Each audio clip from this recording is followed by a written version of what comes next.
Salam müəllimlər. Bu videonu mən sizlər dəstək məqsədi ilə çəkirəm. Burada 3 test nümunəsi tərtib etmişəm. Hansı ki, bu 3 tərtib etdiyim test nümunəsi illərdir MİQ-də müdavimlərə düşən testlərdir. Son zamanlarda sertifikasiyada testlərinə biz baxdığımız zaman, yəni sual nümunələrinə baxdığımız zamanı uyğunlaşma tipli testlərin çox olduğunu görürük. Bu 3 tərtib etdiyim, yenə qeyd etmək istəyirəm ki, hansı ki, bu 3 tərtib etdiyim test ən çox düşən suallardır. Yəni hər il bu test nümunələri düşür. Gəlin birinci biz uyğunlaşdırmaya baxaq. Birdə deyir ki, uyğunlaşdırın.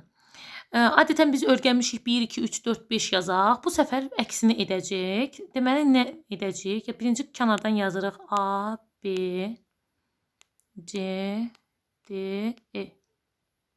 Uyğunlaşdırmalıyıq. Sterləşdirmə. Sterləşdirməyə baxaq. Qida məhsullarının tərkibində və istənilən digər mühitdə mikrobların məhv edilməsi. Bəli, sterləşməyə birinci aiddir. Daha sonra qurudulmaya baxaq. Deyir, qida məhsulunun tərkibindəki rütubətin kənarlaşdırılmasıdır. Bəli, qurudulma zamanı rütubət nə olur? Kənarlaşdırılır. B-yə 2 uyğundur. İndi isə gəlin C-yə baxaq, hissə vermə. Hissə vermədə kimyəvi konservləşdirmədir. Kimyəvi konservləşdirmənin bir üsuludur və bir qədər də suslaşdırılmasıdır. Baxın görəyin, qida məhsullarının kimyəvi konservləşdirmənin bir qədər suslaşdırılmasıdır. 5-ci aiddir. C-yə 5-ci aiddir. Daha sonra qaxac edilməyə baxağın. Demək, qaxac edilməklə hissə vermənin oxşar cəhətləri çoxdur. Məsələn, qaxac edilmədə qida məhsullarının suslaşdırılması və xörək duzu ilə kimyəvi konservləşdirilməsidir. Deməli, D-yə də 4-cü aiddir. Burada mən sizə bir açar nüans verəcəm. Daha sonra qıcqırtmaya baxağın. Qıcqırtmada da yerdə nə qalır? Qida məhsullarının turşularla bioloji saxlanması və duzlanmasının vəhdətidir. 3-cü aiddir. Deməli, ardıcılığımız bu şəkildə gedir. 1, 2, 5, 4, 3. Ümumiyyətlə, deməli, həm 4-də, həm də 5-də sulaşdırma sözü çəkildi. Ola bilsin ki, bu bizdə çaşqınlıq yarada bilər. Hansı ki, qaxac edilmədə qida məhsullarının sulaşdırılmasıdır və xörək duzu ilə kimyəvi konservləşdirilmədir. Sulaşdırılması sözü öncədən gələr. Bu sizi tələskənlik, yəni vaxtla orada yarışırsınız. Tələskənlik yarada bilər və sulaşdırma deyəndə ağlınıza məsələn qaxac edilmə və yaxud da ağlınıza hissə vermə gələ bilər. Ancaq burada qida məhsullarının sulaşdırılması və xörək duzu ilə kimyəvi konservləşdirilməsi. Bunu sona qədər oxunmaq lazımdır. Ancaq hissə vermədə isə bir qədər sulaşdırılması. Burada açar sözü olaraq siz bir qədər sözünü görürsünüzsə, burada deməli bizim yadımıza düşməlidir hissə vermə. Hissə vermədə çünki çox da deməli onu qurutmurlar. Lakin qaxac edilmədə məhsulu sulaşdırılmasıdır. Daha çox sulaşdırılmasından söhbət gedir. Yenə qeyd etmək istəyirəm ki, hissə vermədə bir qədər sözünü açar söz olaraq götürə bilərsiniz. Daha sonra isə gəlin, burada necə oldu? 1, 2, daha sonra 1, 2, 5, 4, 3. Ardıcılıq bu cür getdi. 1, 2, 5, 4, 3. Deməli, 1-ə uyğun gəlir. Daha sonra keçəyin ikinciyə, yenə 2-də də yenə uyğunlaşdırmadır. Bu da 8-ci sinif texnologiya dərsliyindəndir. Hansı ki, elektrik mühərriki mövzusundandır. Yenə də burada da eyni qayda ilə A, B və C birinci kənarlara yazırıq. Daha sonra isə başlayırıq doğru variantı tapmağa. Gəlin birinciyə baxaq. Deyir 1 və 3 fazalı. Demək, açar sözü kimi siz burada fazanı götürə bilərsiniz. Faza. Məsələn, 3-ə baxağın, 3-də də faza var. Əgər fazaların miqdarına və gücünə görə yazılıbdır 3-də, məsələn, burada faza sözü və 1 və 3 faza sözünü biz deməli, biz burada açar sözü kimi götürə bilərik. Burada faza var. Deməli, ayəninə aid oldu 3.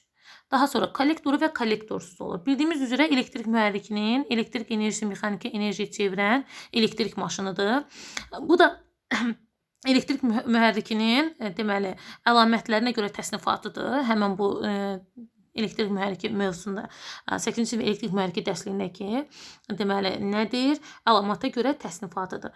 Fırlanan maqnit sahəsinin alınma üsuluna görə deməli kollektoru və kollektorsuz olur.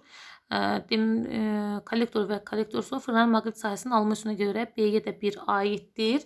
B-yə də 1 aiddir. Daha sonra keçəyin C-yə bir sabit və dəyişən olur.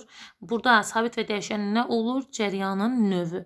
Deməli, C-yə də aid olur 2. Ardıcılıq bu şəkildə gedir. 3, 1, 2. 3, 1, 2. İkinci variant uyğun gəlir. Ümumiyyətlə, istehsalatda, məişətdə ən geniş istifadə olunan həmən bax bu kollektorlu elektrik mühərrikləridir ki, bu elektrik mühərrikinin üstünlüyü nədir? Məsələn, elektrik enerjisini həm mexaniki enerjiyə çevirir, mexaniki enerjini də eləcə elektrik enerjisinə çevirə bilir. O həm mühərrik kimi, həm də generator kimi işləmə xüsusiyyətinə malikdir. Bu da həmən bu sualda elektrik mühərrikinin əlamətlərinə görə təsnif edilir, yəni təsnifatıdır.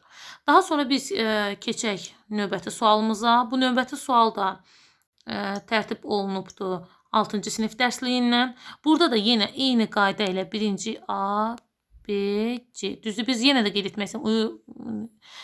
Uyğunlaşmışıq ki, 1, 2, 3 yazaq, daha sonra A-B-yə yazaq. Amma bu cürdə, bu tipdə yazmaq mümkündür. Birinci baxırıq, burada da açar deməli sözlər var. Bunun sizin diqqətinizə çatdıracağım. Birinci baxırıq nəyə? Deməli, A-ya baxaq ən əsası. Meşə kimyası qurğusu operatoru. Meşə kimyası qurğusu operatoru deyirsə, deməli, burada meşə sözü keçir, meşə. Bu olacaq termiki parçalanma, meşə. Deməli, A-ya aiddir 3. Daha sonra presləyici operator. Presləyici operatorsa bu kimyəvi parçalanmaya aiddir. B-də olacaq 2. Ağac yemalı operatorsa bu mexaniki kəsməyə aiddir. Bu da olacaq 1. Ardıcılıq bu şəkildə olacaq. 3, 2, 1. Birinci variant uyğundur. Mən sizə dedim, açar sözləri sizə deyəcəm, yadınızda qalsın. Bax, əgərlərim, düzdür, operator, hər üçündə də operator deyil, bu bizi çaşdıra bilər. Bunu necə yadımızda saxlayacaq? Deməli, meşə kimyası qurğusu operatoru deyilsə, yəni sözün əvvəlində meşə gəlirsə, bu deməli, bu termiki parçalanmaya aiddir. Meşə, termiki parçalama aiddir meşə. Meşə termiki parçalanma. Daha sonra əgər ağac gəlirsə, bu mexaniki kəsməyə aiddir. Ağac mexaniki kəsməyə aiddir. Yox, əgər presləyici operator tək gəlirsə, bu kimyəvi parçalanmaya aiddir. Biləcəyik ki, kimyəvi parçalanma. Deməli, nə oldu? Meşə. Meşə nəyə aid oldu? Termiki parçalanmaya. Daha sonra ağac sözü gəldisə, ağac. Bu aid olacaq mexanikiyə. Mexaniki kəsməyə, burada parçalama deyil, kəsmədir. Əgər presləyici operator tək gəlirsə, bu da olur kimyəvi. Parçalanmada isə təkdir də, yəni presləyici operator tək. Bura yazıram, tək. Bu qədər müəllimlər. Düşünürəm ki, bu testlər sizin üçün aydın, izahlı oldu. Kanalımıza abunə olub, yorum bölünməsinə yorumunuzu yazıb, like qoymağı unutmayın.